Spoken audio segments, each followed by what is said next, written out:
It's been a while. Been a while for sure. And it's funny because doing the most. It's funny because man, y'all getting a live effect. Y'all seeing me really out here. It's funny because although I said it's been a while, somebody asked me and they said, "Hey man, I haven't gotten a video from you in a while." And I was like, "Oh man, I didn't even know that they cared. I didn't know that that was on their mind. You know what I'm saying? I didn't know. But here we go. And I had to do this in a moment. So I want to take this opportunity to say, you never know how life is going to go.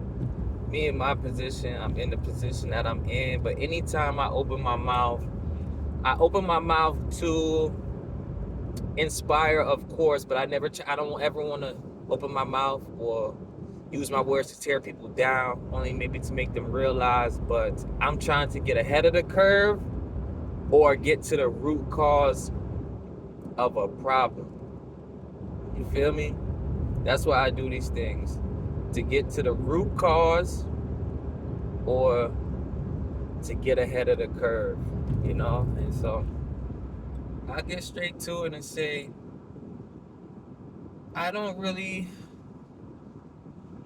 obviously, I don't know where we're headed in life. I know where I would like to go and where I would like to head, but people they're not always going to be on your team or agree with you. They're not always going to side with you. And I noticed that little girls, they got every shoulder to cry on.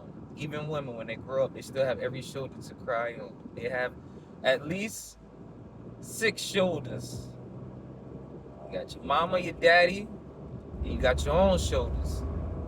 But men, to cry on, we got two shoulders. We got our own. Don't nobody really, I won't say nobody wants to hear it, but it's just, we've got to the point that it's just not what we do. You know what I mean? It's not what we do. They judge us different when we decide to cry on a shoulder other than our own, right?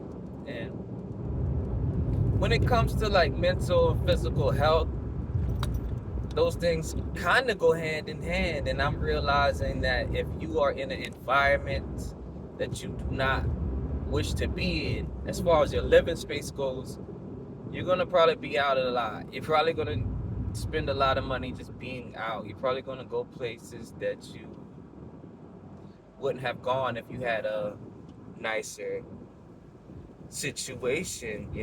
And I just think that with everything we go through, you know, men and women, we're two different, we have two different perspectives when it comes down to it.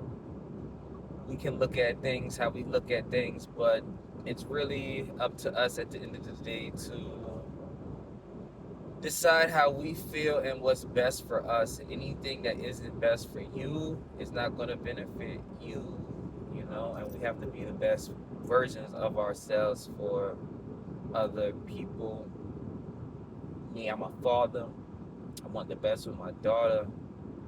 Now that I'm a father, I reflect a little bit more on my relationship with my dad, right? And it helps me understand more about myself and more about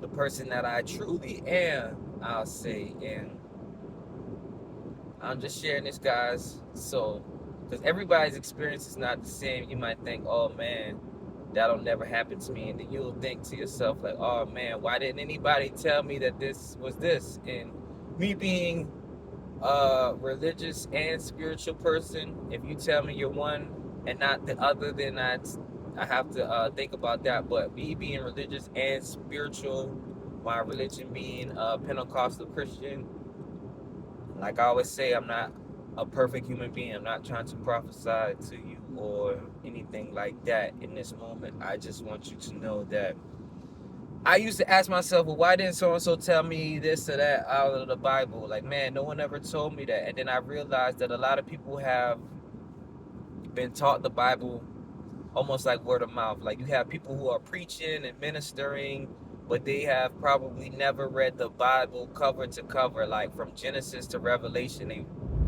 There's a good chance that they have not completed that.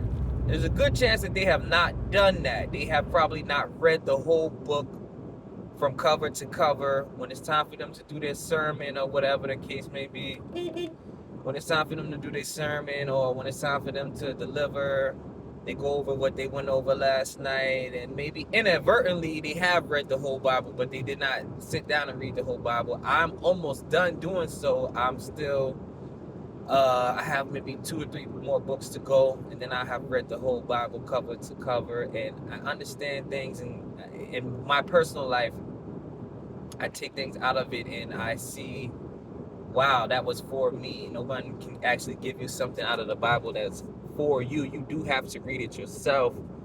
And I was wondering, like, man, why didn't anybody tell me what Paul said? When Paul said it's probably best for a man to just be alone, for you to be alone and focus on yourself. For one, you have to find a wife.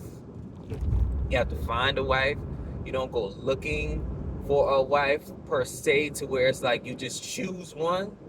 You have to find it. It's something that like God grants to you almost. And now that I realized that I did a lot of things, you try to do something the right way, but you're doing it because you want to do it the right way, and the Most High has His own way, right? So I was wondering why nobody ever told me what Paul said about marriage. I was just fed that marriage was something that was good, it's great, you should do it. Do it because you're in love. Do it because you don't want to be a sinner.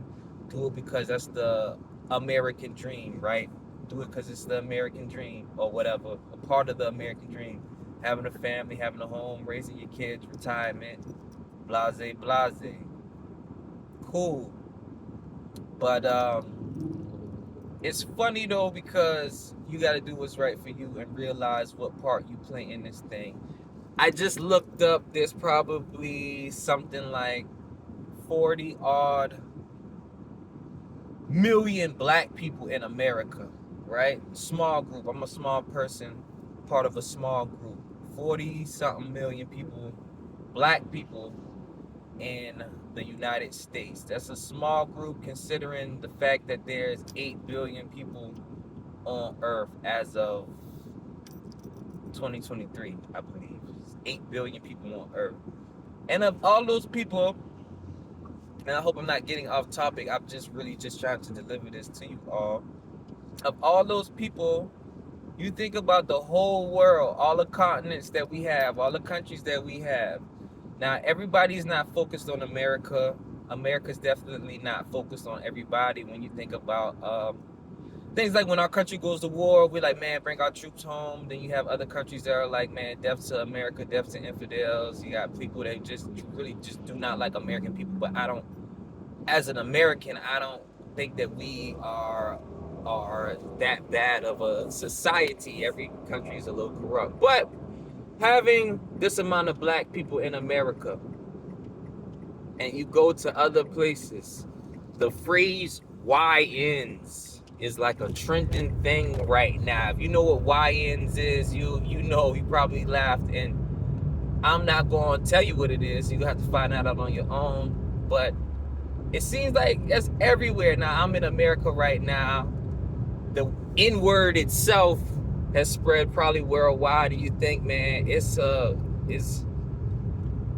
7 billion other people, 7.5 billion other people in the world, and they are tuned in or focused on black people in black society way more than black people and black society are focused on them being in Japan, being in China, North Korea, the Middle East, wherever. Hip-hop culture, black people, it seems to be, and maybe it's just me being a black person, or I don't know, but it seems like black culture is definitely a worldwide thing. Everybody's into the hip-hop. They want to do hip-hop in their own way. Everybody wants to be worldwide. Black culture, those 40 million people have such an impact on the world that we don't even realize. And we just, living, but we don't really know who we are. And we don't really see the impact that we have on the world, whether it be because of propaganda or because of we are who we are. But yes, so much of the world's focused on us and know what we're saying and what we're doing, and we get it back and we see like, oh man, I don't want them to look at our culture like this, so I don't know where they're getting this from, or oh well, yeah, at least you know about whatever.